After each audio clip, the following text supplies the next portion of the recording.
कालिया योजना भेलिकी समग्र राज्य रे राज्य सरकार कालिया योजना को नहीं विज्ञापन माध्यम प्रचार प्रसार करुवा समय आज हिंदोल ब्लॉक चाषी माने प्रकृत हिताधिकारी एवं प्रकृत चाषी चिन्हट होउनथिबा प्रतिवाद रे ढेंकानाल जिला उप जिलापाल कार्यालय घेराव एवं गण विक्षोभ करथिले। चाषी मानक कहवा अनुसार तांकर प्रकृत चाषी मानक चिन्हट न करा जाई बीजेडी दलीय कर्मी मानक चाषी भावे निया जाई सेमानकु एही सुविधा कालिया योजना अंशग्रहण करा जाउची एवं अन्य चाषी मानकु एथरे अंशग्रहण करा जाउ नाही।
वामदेव नायक मु ढेंकानाल जिला कांग्रेस साधारण संपादक आम विधानसभा निर्वाचन मंडली विकास परिषदर मु उपदेष्टा तथा समाजसेवी हिसाब से वर्तमान जो कालिया योजना सरकार करिसेंती नवीन पट्टनायक जो कालिया योजना करिसेंती यह संपूर्ण कृषक मानकर मारण नीति करिसेंती कृषक मानकु हत्या कर जाउची तार ज्वलंत प्रमाण मु वर्तमान देवी आम विधानसभा निर्वाचन मंडली ये गुढ़ई ग्राम पंचायत अंतर्गत समस्त लोक आसी पहुँची। ये गुढ़ई ग्राम पंचायत 1200 चाषी अच्छा किंतु दुखर विषय कालिया योजना रे सरकार जो हिताधिकारी की देवा कथा सेटा संपूर्ण फेल मारी। ये 1200 कृषक भितर वर्तमान 20 जनकर कर गुढ़ई ग्राम पंचायत रे जो थे जो 20 जनकर करा भितर धनी धनी प्रभावशाली लोकंकु कालिया योजना रे संपृक्त करा यह राज्य सरकार गोटे मारण नीति चाषी देउछंती क्या पुणी 20 जन भितर जहाँ देइछंती से माने धनी रे अछंती जो मानकर प्रकृत हिताधिकारी नुहंती तांकु दिया जाइछि।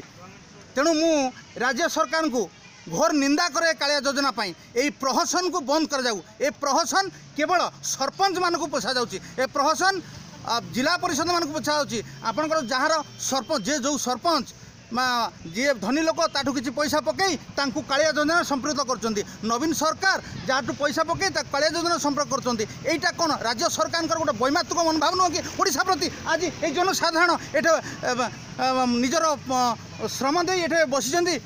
तेणु मु निंदा करुच्ची घोर निंदा करुच्ची राज्य सरकार को ए प्रहसन बंद करा जाऊ। कालिया योजना आम शुणिबार आम तो आगु कि जानी नथिलु से माने भितरी भितरी सब काम कर सारी जीते आम कि भी विषय सुराट भी पाइनु। आम जिते जानिलु जो शुक्रवार दिन फर्म देले गुड़ई पंचायत रे फर्म देले दिन पाउती खंजना पटा पाउती किसी दरकार नथिला। शनिवार दिन आम जिते आसिलु फर्म पाए से कहले 90 आसी फर्म 90 आसी आपण मैंने समस्त को डकई देते क्या देवे आम ये कथा कहबार से आमको सरपंच से आग जन को RI ऑफिस को ऑफिस भीतर भर्ती कर देगी जड़े गाँव जड़े लोक ଲୋକଙ୍କୁ ବି ଭରି କରିଦେଇକି ସେ ତାଲା ମାରିଦେଲେ। ତାପରେ ଆମେ କହିଲୁ ତମେ ତାଲା କ'ଣ ପାଇଁ ପକେଇଲ, ତମେ ଜଣେ ଜଣେ କିନି ଗେଟ୍ ପାଖରେ ସାମ୍ନାରେ ଜଣେ ରହିକିନି ଜଣେ ଜଣେ କିନି ଛାଡ଼ି ଥାଇତ। ସେ ତାଲା ପକେଇବାରୁ ଆମେ ବି ତାଲା ଭରି ପକେଇ ଦେଇଥିଲୁ। ତାଲା ପକେଇବାରୁ ସେ ଆମ ଉପରେ ଆକ୍ସନ ନେଲେ, କହିଲେ ଆମେ କେସ୍ କରିବୁ, ଇଏ କରିବୁ, ସିଏ କରିବୁ। ଆମେ କହିଲୁ ହଉ ଆମ ନାଁରେ ତମେ କେସ୍ କର। ସେଇଥିପାଇଁ ଆମେ ମିଟିଂ କରିକିନି ଯେଉଁ ଆଜି ଏଠିକି ଆସିଛୁ। ଆଉ ଯେଉଁମାନେ ଘର ଲାଗି ଆସିଛି ଆମେ ପଚାରିଲେ ସେ କହୁଛନ୍ତି ଆମେ 2 ମାସ ପରେ ଦେବୁ, 3 ମାସ ପରେ ଦେବୁ। ତାପରେ ସେ କହୁଛନ୍ତି ଯେ 20,000 ଲାଞ୍ଚ ନେଲେ ଯାଇ ଆମେ ଦେବୁ। ଯଦି ସରକାରଙ୍କୁ ଆମେ 20,000 ଲାଞ୍ଚ ଦେବୁ ତାହେଲେ ଆମେ ଗରିବ ଲୋକ ଆମେ ଘର ଆଣିବୁ କ'ଣ ପାଇଁ? ଘର ଆଣିବୁ ତ ଆମେ 20,000 ଟଙ୍କା ଦେବୁ କେଉଁଠୁ ଆମେ ଆଣିକିରି? ଆମେ ସେମାନେ କହୁଛନ୍ତି BDO ନେଉଛନ୍ତି 5,000, କଲେକ୍ଟର ନେଉଛନ୍ତି 5,000, ସରପଞ୍ଚ ଖାଉଛି 5,000, ତାପରେ ସେକ୍ରେଟାରୀ ଖାଉଛି 5,000। ତାହେଲେ ଆମେ କେଉଁଠୁ ଆଣିକିନି ଗରିବ ଲୋକମାନେ ଦେବୁ ପଇସା? ପ୍ରାଣବନ୍ଧୁ ସାହୁ ଆଉ ମୋ ଆସିବାର କାରଣ ଆମ ବିଜେଡ଼ି ସରକାର ଯେଉଁ ଇଏ ଦେଇଛି କାଳିଆ ଯୋଜନା, ସେ ଯୋଜନା ପାଇଁ ମୁଁ ଆସିଥିଲି। ମୁଁ ଜଣେ ପ୍ରକୃତ ନିରୋହୀ ଚାଷୀ, ମୋ ଭଳିଆ ବି ବହୁତ ଲୋକ ଚାଷୀ ଆସିଛନ୍ତି। ଏଣୁକରି ଏମାନଙ୍କ କଦର୍ଯ୍ୟ ନ ସହି କାଲି ଆମର ଗାଁରେ ମିଟିଂ ହେଇ ଆମେ ଏକତ୍ରିତ ହୋଇ ଆଜି ଆମ ବ୍ଲକରେ ଆମେ ଆସି ପହଞ୍ଚିକିନି ଜିଲ୍ଲାପାଳଙ୍କଠିକି ବି ଇଏ କରିକିନି ଆସିଛୁ। ତା ଫଳରେ ଯେଉଁ ଲୋକମାନେ ଚାଷୀ ନୁହନ୍ତି ସେମାନେ ପାଉଛନ୍ତି, ଏ ପ୍ରଜାମାନେ କାନ୍ଦୁଛନ୍ତି। ଏଣୁକରି ଯେହେତୁ ଏ ସରକାର ଆମକୁ ଠିକ୍ ଇଏରେ ନ କରିବେ କାଳିଆ ଯୋଜନାରେ, ତାହେଲେ ଆମେ ସରକାରଙ୍କୁ ଘେର କରି ବ୍ଲକ ଘେର କରି ଆମେ ପୁରା ସମ୍ପୂର୍ଣ୍ଣ ଆମେ ଆନ୍ଦୋଳନ କରି ଜାରି ରହିବୁ।